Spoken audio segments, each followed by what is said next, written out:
এটাই ঝাটকাত 6টা 7টা হাতী মৃত্যুমুখত পৰিলে।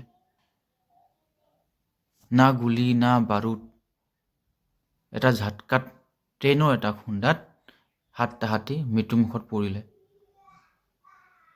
কালি যদি মানুহ 7টা মৃত্যুমুখত পৰিলে হয়, কিমান ডাঙৰ নিউজ হৈ গ'লে হয়। হাতী এটা জন্তু, তাক লৈ কোনে মাত মাতিব? মানুহ মৰিলে, মানুহ মৰাহেঁতেন মানুহে মাত মাতিলেহেঁতেন। এটা জন্তু মৰিছে, কোনে মাত মাতিব? মৰক, জন্তুৱে মৰিছে। এতিয়া কথাটো হ'ল, পৃথিৱীখনতো আমি চবেই থাকিব লাগিব, হাতী থাকিব লাগিব, মানুহ থাকিব লাগিব, গৰু থাকিব লাগিব, কুকুৰ থাকিব লাগিব। জন্তুক লৈ জন্তুৱে মাত মাতিব নোৱাৰে, আমি মাত মাতিব লাগিব। সিহঁতক আমি ৰক্ষণাবেক্ষণ দিব লাগিব, সিহঁতক আমি প্ৰতিপাল কৰিব লাগিব, সিহঁতক আমি চাব লাগিব। কাৰণ পৃথিৱীখন অকল আমাৰ নহয়, চবৰে হয়।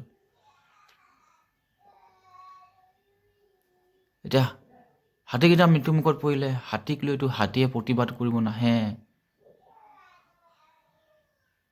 আমি প্ৰতিবাদ কৰিব লাগিব, আমিয়ে সিহঁতক সুৰক্ষা দিব লাগিব, সিহঁতক আমিয়ে ৰক্ষণাবেক্ষণ দিব লাগিব। প্ৰকৃতিক লৈ, জীৱ জন্তুক লৈ আমি ৰাস্তালৈ ওলাই আহিবলৈ হ'ল, আমাৰ প্ৰতিবাদ কৰিবলৈ হ'ল। আমি আমাৰ অধিকাৰৰ কাৰণে প্ৰতিবাদ কৰি থাকোঁ।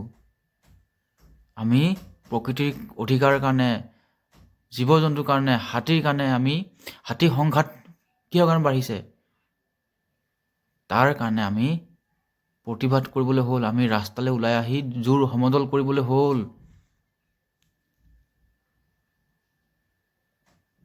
কিমান দুখ লগা কথা। এই হাতীকেইটা মৃত্যুমুখত পৰিলে, হাতীকেইটাক পুতি পেলালে, ট্ৰেইন গুচি গ'ল,